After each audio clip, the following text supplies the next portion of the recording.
effectivement, la diaspora congolaise est très impliquée dans la politique congolaise. Vous savez, la diaspora a des difficultés d'exprimer ce qu'elle pense sur place au Congo plutôt qu'ici. Ici, on a une liberté d'expression pour ce qui concerne la politique du Congo. Parce que, sans vous mentir, rien ne va au Congo. Politiquement parlant, tout est sombre. On ne doit pas se valer la face. Parce qu'on nous parle, aujourd'hui, le pouvoir en place nous parle d'un slogan de 5 chantiers et ce qui s'ensuit. Mais je ne pense pas qu'un Congo doit se baser sur un slogan du 5 chantiers qui ne sont que des affiches. Pour nous, un 5 chantiers, c'est le plan économique, le plan social pour la population et rien ne va. Et la population s'intéresse, excusez-moi, la diaspora congolaise ici, précisément ici en Belgique, s'intéresse véritablement à la politique congolaise. Et nous pensons qu'avec les efforts, avec les projets, avec le combat que nous sommes en train de militer pour le changement au Congo, l'alternance, surtout pour nous, l'alternance, pour nous, le MLC, c'est Jean-Pierre Bemba. Et donc, la diaspora congolaise et d'autres partis politiques d'opposition sont ensemble avec nous sur tout le plan, ils marchent avec nous et nous pensons qu'avec eux, la main dans la main, la main dans la pâte, nous changerons le Congo avec Jean-Pierre Bemba. Écoutez, la CPI, tout en respectant cette institution internationale de la Cour pénale internationale, qui est censée dire le droit. Et non seulement dire le droit, mais aussi rendre justice au profit de tous et surtout des victimes. Mais à notre avis, nous avons quand même des réels doutes quant à l'impartialité du procureur face aux accusés. Pourquoi nous disons cela? Je vais vous expliquer, madame. Le cas de Jean-Pierre Bemba laisse perplexe toute personne censée et qui s'intéresse à la CPI. D'ailleurs, pour votre information, je pense que la CPI aujourd'hui fait parler d'elle parce qu'il y a Jean-Pierre Bemba. Jean-Pierre Bemba fait parler non seulement la CPI et la communauté internationale, parce que Bemba est là-bas, mais sa place ne se trouve pas là-bas. Parce que le poids de Bemba aujourd'hui au Congo, c'est un opposant incontesté. Et donc, sa place est au Congo. Comment pouvez-vous comprendre, madame, que Jean-Pierre Bemba, aujourd'hui à La Haye, pendant que les principaux belligérants de cette affaire qui oppose aujourd'hui notre président national au procureur Moreno, qui est d'ailleurs dommage, les principaux belligérants qui sont Ange-Félix Patassé et Bozizé ne passent pas à la barre. Pour rappel, Jean-Pierre Bemba a envoyé autour de 1500 hommes en armes pour aider un pays souverain dirigé à l'époque par Ange-Félix Patassé. Donc, il y aurait eu des débordements et des crimes, mais les hommes étaient sous la responsabilité des autorités centrafricaines. Et au moment des faits, bizarrement, Jean-Pierre Bemba n'était pas sûr. On se poserait la question, pourquoi Jean-Pierre Bemba?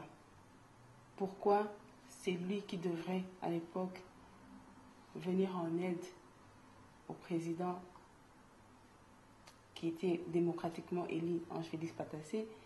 Mais parce que nos deux pays, personne n'ignore que nos deux pays sont frontaliers, et donc c'était dans le souci de préserver l'intérêt du territoire congolais qu'il a répondu favorablement à l'invitation du président Patassé pour réprimer une rébellion qui menaçait le Centrafrique avec risque de provoquer des flux de population à Zongo. D'ailleurs, on en parle déjà à Zongo et à Mobaï.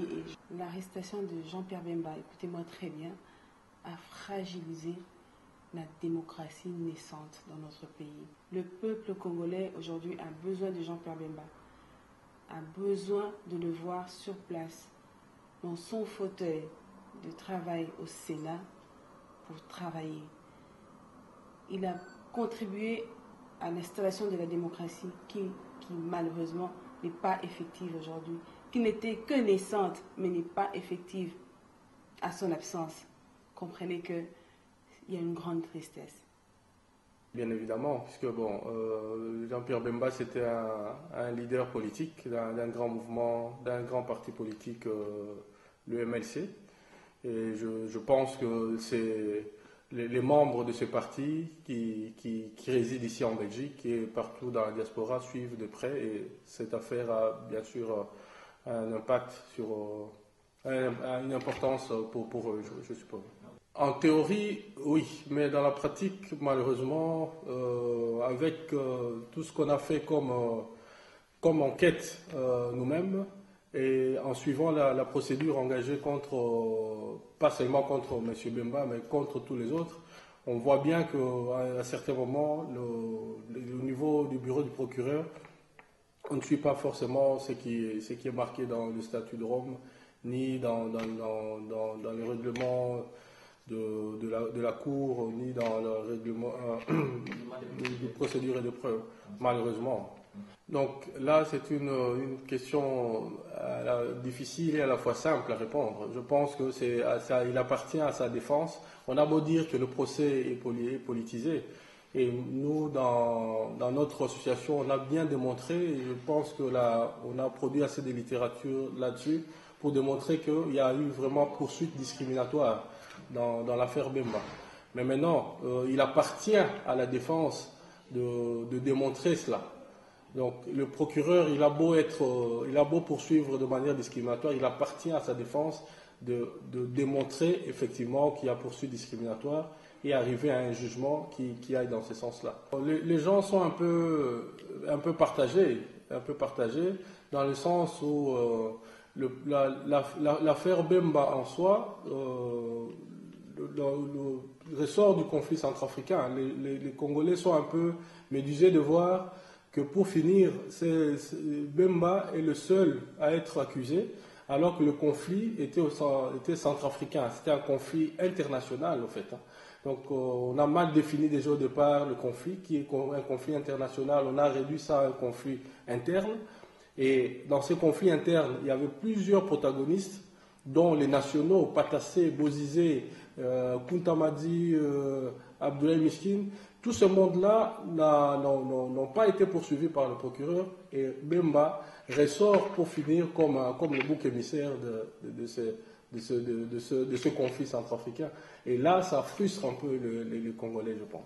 Nous, au niveau de notre association, nous espérons que la Cour sera à la hauteur de nos attentes, puisqu'on a tellement milité pour que cette Cour existe, nous, la société civile, et on espère que, malgré les erreurs, on peut mettre ça sur le compte des erreurs de jeunesse qu'il y a eu au sein du bureau du procureur, notamment le rôle joué par Mme Béatrice Lefrappeur, ou elle a déjà démissionné.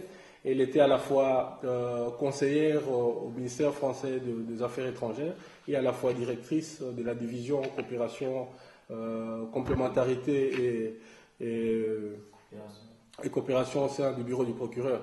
Et tout ça fait que cet aspect des choses fait qu'au niveau de la sélection, il y a eu une influence politique forcément, puisque cette dame, elle était à la fois conseillère au Quai d'Orsay. On ne peut pas nier le rôle qu'elle a pu jouer là-dessus.